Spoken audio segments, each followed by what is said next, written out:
Hello, खुशामदीद। Health talk show पे join करने का बहुत शुक्रिया। I am doctor Farhan Tahir. मेरे साथ दो और न्यूरोलॉजिस्ट एंड न्यूरोसर्जन आज ज्वाइन कर रहे हैं। डॉक्टर फरहान सिद्दीक जो न्यूरोसर्जन है यूनिवर्सिटी ऑफ मिज़ूरी में, और डॉक्टर अदनान कुरैशी जो प्रोफेसर ऑफ न्यूरोलॉजी हैं यूनिवर्सिटी ऑफ मिज़ूरी में। आज की हमारी टॉक है कि रिस्क फैक्टर्स क्या हैं स्ट्रोक के, और उनके बारे में डॉक्टर्स हमें बताएंगे और हम कैसे क्या स्टेप्स ले सकते हैं उनको प्रिवेंट करने के लिए। तो डॉक्टर अदनान कुरैशी, आपसे मेरा पहला सवाल ये है कि स्ट्रोक किन लोगों को होता है? तो एक तो सबसे सिंपल आंसर ये है कि स्ट्रोक किसी को भी हो सकता है। और मैंने लेकिन कुछ लोगों में ज्यादा चांस होता है स्ट्रोक होने का। एक तो जितने आप ज्यादा एज हो जाएगी उतना आपका रिस्क इंक्रीज हो जाएगा स्ट्रोक का। दूसरा ये है कि अगर आपको हाई ब्लड प्रेशर है तो वो आपका चांस स्ट्रोक का इंक्रीज हो गया। अगर आपको शुगर की प्रॉब्लम है, डायबिटीज मेलाइटिस है, तो आपका इंक्रीज हो गया रिस्क स्ट्रोक का। एक चीज जो है ना बड़ी इंपॉर्टेंट है, सिगरेट स्मोकिंग।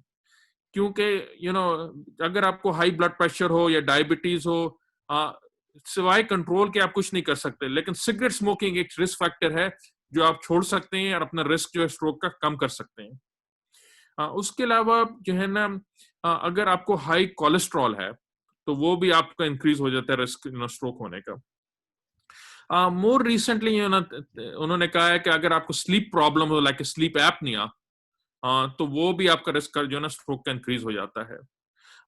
लेकिन ये जो है ना मेन रिस्क फैक्टर्स हैं, और इनको अगर आप मॉडिफाई कर दें तो आपका रिस्क ऑफ स्ट्रोक जो है ना वो कम डेफिनेटली हो सकता है, कभी खत्म भी हो सकता है। सो डॉक्टर फरहान, आपसे ये सवाल है मेरा कि ये जो कॉमन प्रॉब्लम्स डॉक्टर अदनान ने मेंशन किए हैं, ये तो बहुत मेजॉरिटी ऑफ लोगों में है। तो इनका आप इसमें जरा बताएं कि हाई ब्लड प्रेशर किस तरह स्ट्रोक से किस तरह उसका ताल्लुक है?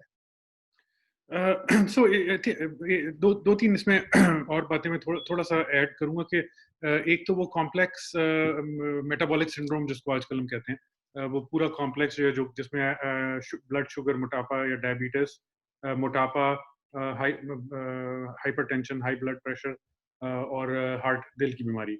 सो ये इसका जो कॉम्बिनेशन बनता है, वो एक स्ट्रोक का रिस्क फैक्टर है, और वो इंक्रीज करता है स्ट्रोक रिस्क फैक्टर को।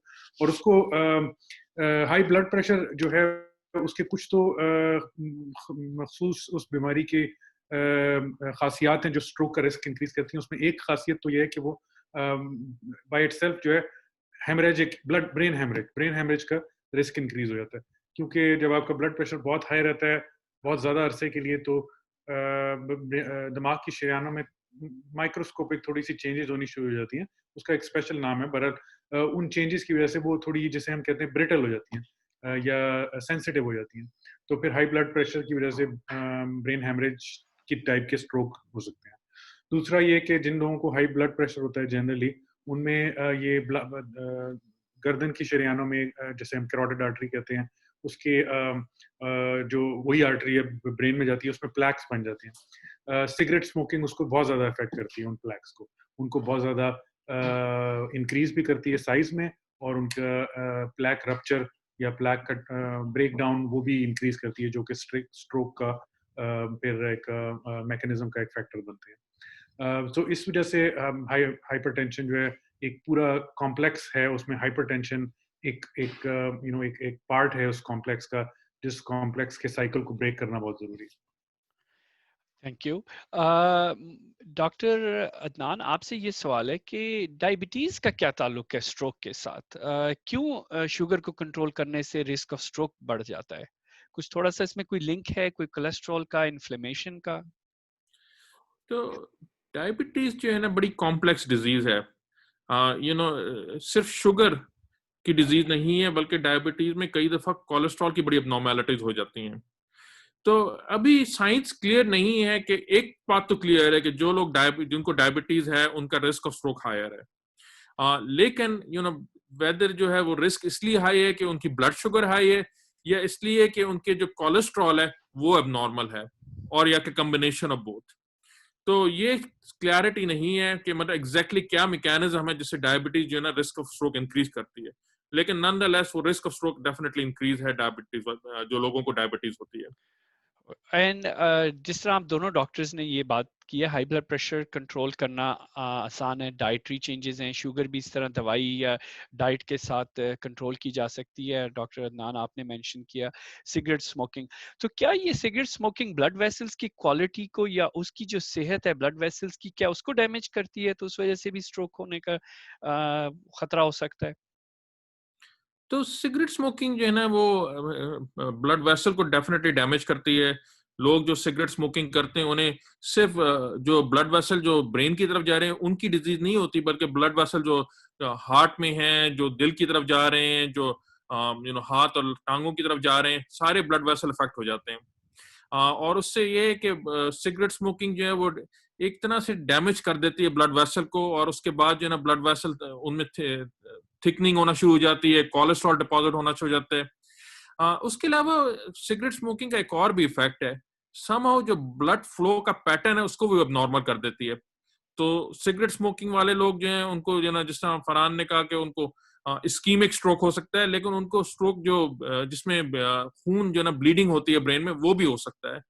तो सिगरेट स्मोकिंग ओवरऑल जो है ना मतलब काफी डेट्रीमेंटल है और काफी ज्यादा कॉन्सिक्वेंसेस है सिगरेट स्मोकिंग के। ओके, डॉक्टर फरहान आपने मेंशन किया है कोलेस्ट्रॉल और मेटाबॉलिक सिंड्रोम के बारे में। आप कई प्रोसीजर्स करते हैं ऑपरेशन थिएटर के अंदर, आप जब ब्लड वेसल्स के अंदर देखते हैं स्ट्रोक को, तो क्या आप कोलेस्ट्रॉल डिपॉजिट्स देखते हैं उन ब्लड वेसल्स के अंदर? आमतौर पे तो मरीजों को यही लगता है कि हार्ट अटैक होता है कोलेस्ट्रॉल से, तो काइंडली जरा उसके बारे में बताएं। हाँ जी, बिल्कुल। तो वो जो जब हम ऑपरेशन करते हैं सर्जरी में, तो आप एक्चुअली वो प्लैक्स, जो कोलेस्ट्रॉल के प्लैक्स होते हैं, वो आपको नजर आते हैं ब्लड वेसल की के थ्रू, आप देख सकते हैं उनको। वहाँ पे उन प्लैक्स में जो है ना सख्त हुई होती है वॉल, जो ब्लड वेसल की जो शरानियों की जो वॉल्स हैं वो सख्त होती हैं, और उसमें कैल्शियम डिपॉजिट हो जाता है, और उसकी वजह से जो है वो प्लैक बिल्डअप होता है, वो आपको आर्टरी के बाहर से भी नजर आता है। और फिर हम उसको जो कुछ टाइप की सर्जरीज होती हैं जिसमें हम उस प्लैक को निकालते भी हैं, कुछ कुछ शरेयानों से, हर शरेयान से नहीं निकाल सकते, लेकिन जो मेन या बड़ी शरेयान है उनमें से वो प्लैक को निकाला जा सकता है स्ट्रोक रिस्क फैक्टर कम करने के लिए।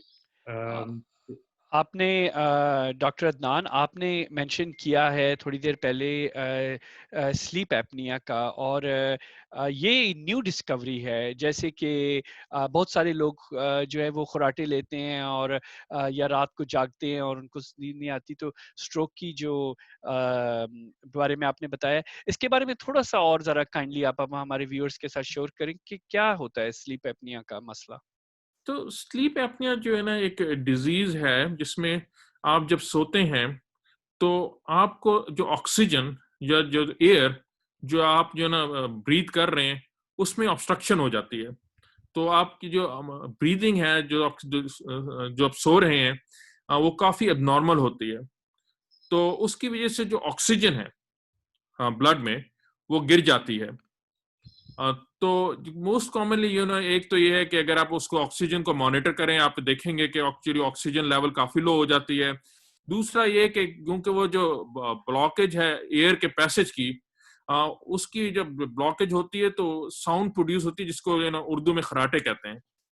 तो उसका कॉम्बिनेशन है। लेकिन मोर रिसेंटली जो पिछले 20 साल में ना काफी रिकग्निशन हुई कि स्लीप एपनिया जो है ना वो काफी हेल्थ कॉन्सिक्वेंसेस है।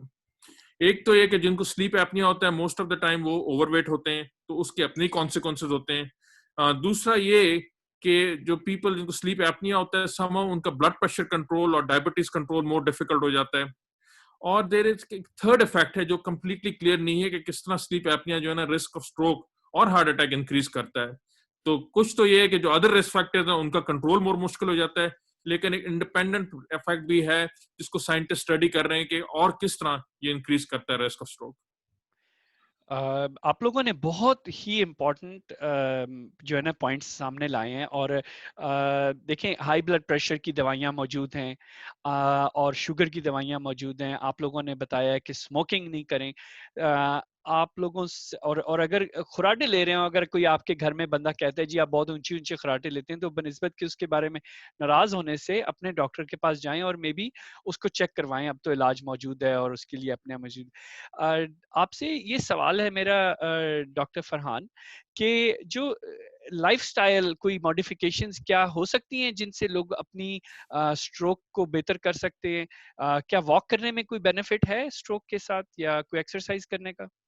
हाँ जी, सो अमेरिकन हार्ट एसोसिएशन की जो गाइडलाइंस हैं उनको अगर आप देखें तो उसमें काफ़ी हेल्थ जो अपनी डेली एक्टिविटीज़ हैं और अपनी हेल्थ केयर के बारे में काफ़ी रिकमेंडेशंस हैं। एक तो जो हम जनरली रेकमेंड करते हैं अपने पेशेंट्स को, वो ये है कि आप हफ्ते में कम से कम 3 दफ़ा 40 मिनट की ब्रिस्क वॉक करें। ज़्यादा करें तो बेहतर है, बट लेकिन कम से कम 3 दफ़ा हफ्ते में करें। अच्छा। और आप अपना वेट जो है उसको रिड्यूस करें, और जो गाइडलाइन के मुताबिक जो आपका बॉडी हाइट के हिसाब से वेट है उसी वेट लिमिट में अगर हो और उसके आसपास हो तो वो ज़्यादा बेहतर है हेल्थ केयर के लिए। तीसरा ये कि आप अपनी खुराक में को तब्दील करें। ज़्यादा तली हुई और तेल वाली चीज़ें, ऑब्वियसली हमारा तो खाने बहुत ही ज़्यादा तेल वाले हैं, तो उसको ज़रा कम करें, अवॉइड करें। कार्बोहाइड्रेट्स का इनटेक जब आपकी एज आपकी ज़्यादा होती है उसके साथ साथ आपको थोड़ा सा कम करें उसमें। उसकी वजह से आपका ब्लड शुगर कंट्रोल का भी इफेक्ट होगा, वेट लॉस का भी इफेक्ट होगा। और हाइपरटेंशन का कंट्रोल बेहतर होता है उन पेशेंट्स में जो कि वेट लूज, अपना वजन कम करने में कामयाब हो जाते हैं। जो अमेरिकन हार्ट एसोसिएशन की रिकमेंडेशन है कि आप एक डिनर या लंच की जो आपकी एक प्लेट है उसमें कम से कम 1/3 हिस्सा जो है वो वेजिटेबल्स या फ्रूट हो। ऑब्वियसली फ्रूट्स जो हैं वो शुगर के मरीजों के लिए थोड़ा सा उनको ध्यान से खाना चाहिए, लेकिन अगर आपको शुगर नहीं है तो definitely vegetable and fruit her daily आपके जो खाना है, आप डिनर एंड लंच जो मेन खाना होता है उसमें 1/3 जो है वो ग्रीन लीफी वेजिटेबल्स होनी चाहिए। तो ये रिकमेंडेशन है लाइफस्टाइल चेंजेस में। और फिर बाकी चीज़ें तो हमने डिस्कस कर ही ली हैं, स्मोकिंग बिल्कुल। अवॉइड करें।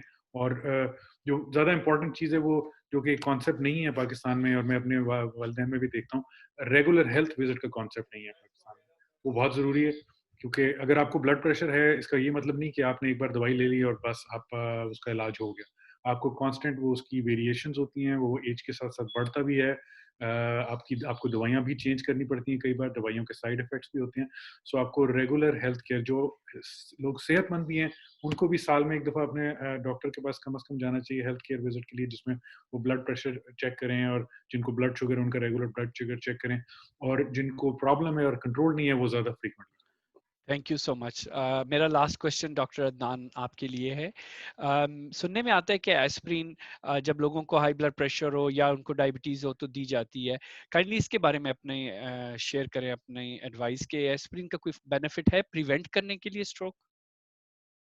तो हाई ब्लड प्रेशर, तो उसका अगर आप ब्लड प्रेशर कंट्रोल करें तो उसका बड़ा प्रोमिनेंट बेनिफिट है जी। स्ट्रोक प्रिवेंशन में। तो रीजन जो है ना, हाई ब्लड प्रेशर इतना सिग्निफिकेंट रिस्क फैक्टर है कि एक काफी लोगों को पता ही नहीं होता कि उनका उन्हें हाई ब्लड प्रेशर है। और जिस तरह डॉक्टर फरहान ने कहा कि यहाँ पे जो ना रेगुलर हेल्थ विजिट का कंसेप्ट नहीं है पाकिस्तान में। तो अगर आपको कोई सीरियस बीमारी है ओनली फिर आप जाके डॉक्टर को देखते हैं। तो ये कंसेप्ट इवॉल्व करना है कि पहले, इससे पहले कि आपको हाई ब्लड प्रेशर के रिलेटेड स्ट्रोक हो, आप उसको डिटेक्ट करें पहले और उसको ट्रीट कर लें, तो आपका risk of stroke definitely come हो जाएगा। और इसी तरह डायबिटीज के काफी लोगों को पता ही नहीं होता कि वो उनको डायबिटीज है, और वो क्योंकि वो रेगुलर चेक नहीं होते।